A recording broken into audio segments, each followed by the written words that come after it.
오샤에서는 백신 의무화 조치를 100인 이상 고용하고 있는 모든 민간 기업에게 명령을 내렸다가 연방 대법원에서 그거 취소해라, 금지한다라고 이제 판결이 나오는 바람에 지금 할 수 없게 된 그런 상황이 됐었죠.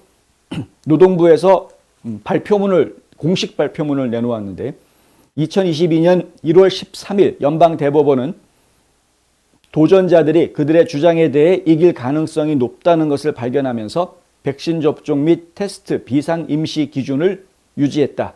이렇게 적어놨습니다. 발표문은 법원의 결정을 평가한 후 오샤는 시행 가능한 비상 임시 기준으로서 백신 접종 및 테스트 ETS를 철회하고 있다.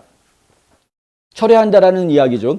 ETS라는 게 아까 말씀드렸던 비상 임시 기준입니다. 그러니까 Emergent Temporary Standard라는 거의 줄임말인데요. ETS. 그러니까 임시로 지금 팬데믹 상황 속에서 임시로 새로운 기준 하나 스탠다드를 만들어 놓았으니까 이 기준대로 해라. 그 내용이 결국은 백신 의무화였습니다. 백신 주사를 맞거나 아니면 매주 코로나 바이러스 검사를 받아서 음성 결과가 나와야지만 직장에서 일할 수 있게 해주는 이런 조치였습니다. 백신 접종 및 테스트 ETS의 철회에도 불구하고 오샤는 직장에서 코로나19에 의해 제기된 지속적인 위험에 대한 노동자의 백신 접종을 강력하게 장려하고 있다. 이게 이제 노동부에서 내놓은 공식 발표문입니다.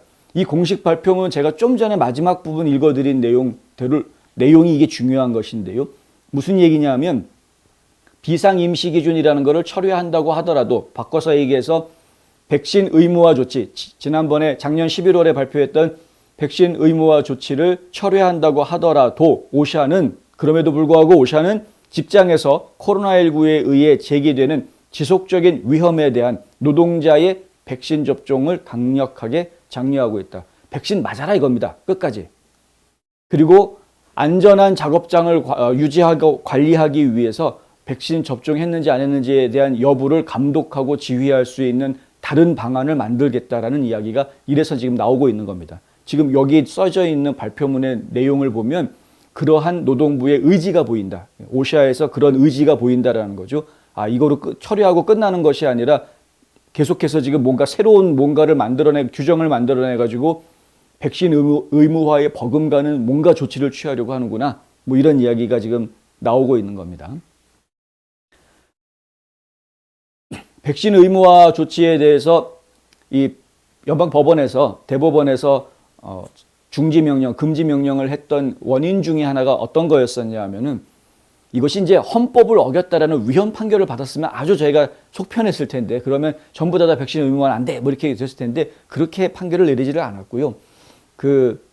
권한이 없다라는 이야기로 판결을 내렸습니다. 근데 그 권한이 없다라는 이유 중에 여러 가지가 있는데 그 중에 하나가 어떤 조항이 또 문제가 됐었냐 하면 코로나 바이러스 검사를 받을 경우 백신을 맞지 않아서 코로나 바이러스 검사를 받을 경우에 그 검사 받는 비용을 누가 부담하느냐 하는 그 문제가 나왔던 겁니다.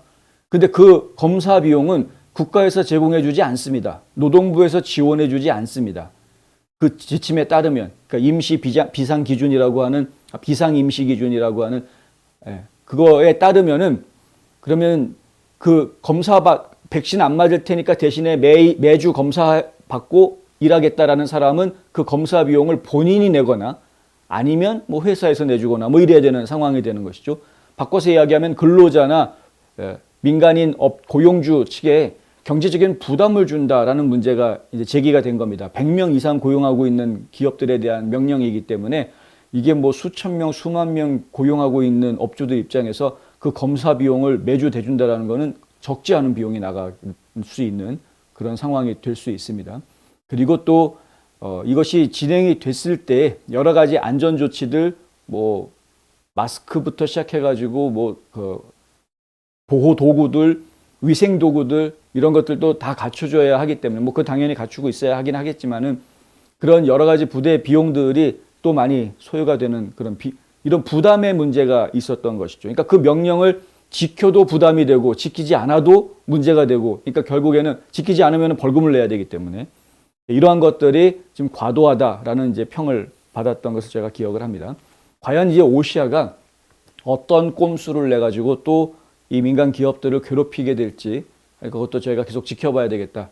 바이든 행정부가 이 백신 장사에 끝까지 미련을 두고 있기 때문에 어떻게 해서든 백신 한 개라도 더 팔려고 하는 이 엄청난 세일즈 대마왕 정신을 가지고 있기 때문에 이걸 우리가 어떻게 대응해야 될지 역시 지혜가 좀 필요한 때인 것 같다.